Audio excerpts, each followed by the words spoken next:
Dr. Phil, I see you sitting there, and this might be a time for you to give us some of your words of wisdom, if you would. Thank you. Well, thank you. I've talked to families and survivors, parents and grandparents, and the truth is we know psychologically that the number one stressor that we can experience in life is the loss of a child. And the worst situation that we can experience that is when it's sudden and when it's violent. That's the worst thing that can happen stress-wise in life. And it's people say, well, you get over it in time. You will. The truth is, you never get over it. You get through it. And one of the things Secretary Noem was just talking about, no truer words could be said, that it's cathartic to talk about this. And there's a collective consciousness in these communities down here. This is my country here. Texas is home for me. And there's a collective consciousness here.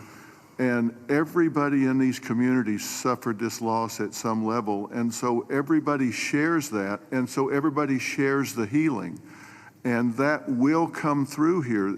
Everybody will rally together. And this is about faith, and it's about family, and it's truly about community. And it says Texas Strong on the front of the desk that you're sitting at, and that's true because people will come together. And we need to realize that giving this a voice, and if you see someone in the store, everybody wonders, do I say something to them? I know they lost a child or a grandchild. Do I bring it up, or because they look like they're doing okay?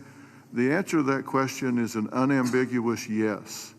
You don't ever let them think you've moved on from it. It's okay to go and say, hey, look, I know about the loss. I share that with you, and I love you, and we won't forget this, because these bright lights will go away. Another headline will come along, and people move on. Let them know we don't forget. We don't forget the loss. It will never go away, and we remember it. And these first responders down here, men and women that were diving into those waters. I've talked to a woman whose husband was standing on the bank of the river yelling to a father, throw me your baby, throw me your baby, let me help you. Mr. President, there is a depth of root and caring here like you just can't believe until you see it. And everybody here knows that. And it's so inspiring for you and the First Lady to come here and share this and see the fiber of these communities. That's why they rally around you and everything that you stand for here, from the border to the disasters. And it's not just a photo op for you to be here.